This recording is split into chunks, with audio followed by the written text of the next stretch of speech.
I want to welcome you this time to Better Faith Group of Schools e-learning portal on the subject rather government class SS1.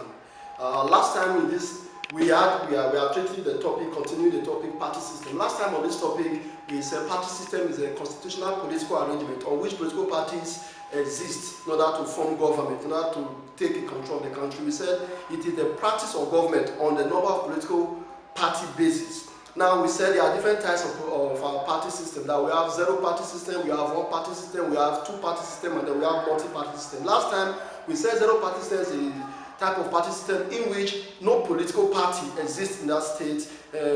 Election is conducted on the basis of the on the recognition of personal attributes of the person that is contesting the election.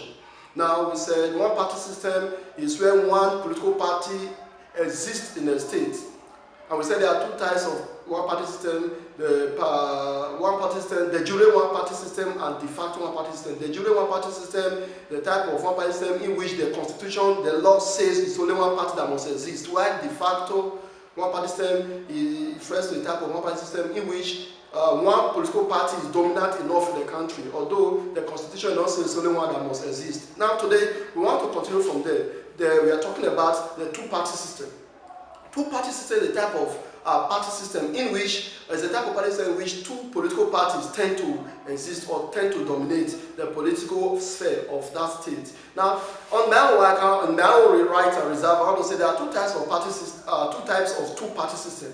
You have the de facto two-party system and the de jure two-party system also. The de facto two-party system is a type of two-party system in which the only two major political parties exist in the country. Even if the country operates multi-party system, have many political parties existing, but two major political parties tend to exist. In other words, one tend to be the ruling party and the other one tend to be the opposition party, just such as Nigeria since the inception of the Fourth Republic of 1999 till now, 2020. It's either one party, PDP is ruling, APC at the time started opposing, or APC is ruling, PDP is ruling. In other words, one party ruling, the other one major, although there are other political parties existing there. Why de facto, the jure two-party system, the type of two-party system in which the law or the constitution says that it must be only two political parties that must exist, in which case any other political party that tend to arise will be seen as committing crime and offense of treason, punishable under by the law. Now, if two-party system is a type of party system in which two political parties majorly exist, then what are the characteristics of two-party system? Number one, two political parties exist in that state. Then number two, opposition parties are allowed in a two-party state. Characteristics. Number three, you can see in a two-party state, rule of law are also allowed. The law is allowed to also work in a two-party state, and then press freedom is guaranteed in a two-party state as part of its characteristics. The next type of political party is the multi-party system.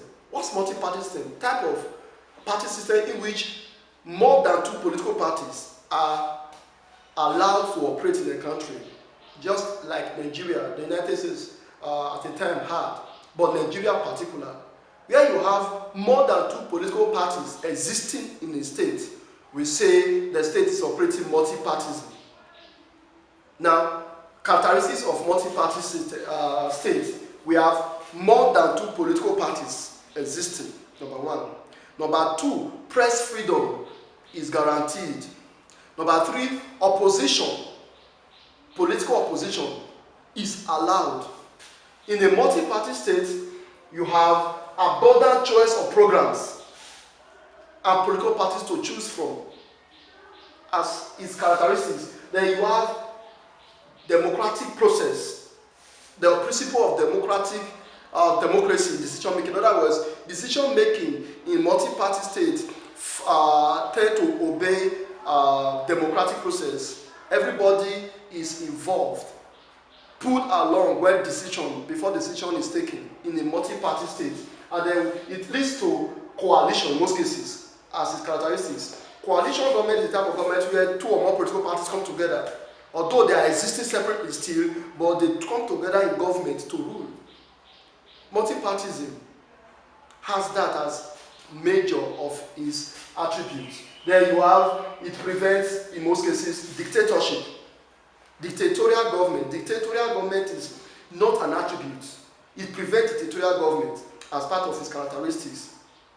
Now, if these are the characteristics of multi-partism and then the characteristics of two-party states, you will take this as your practice exercise. Practice this as your exercise. What are the advantages and disadvantages of two-party states, of two-party system? The advantages and disadvantages of two-party system. And number two, what are the advantages and disadvantages of multi-party system? Advantages and disadvantages of multi-party system. And for those of you that are using this as reversal course, I mean those of you necessarily using this as revision course, please pick your past questions. Quest a whole lot of questions from 1978, 2004, 2007, 2011, 2018. You see questions on just from 1978 till 2019. You see questions theory now on on party system. Practice them and then be prepared for your exam. Until next time on this platform, thank you. Remain good.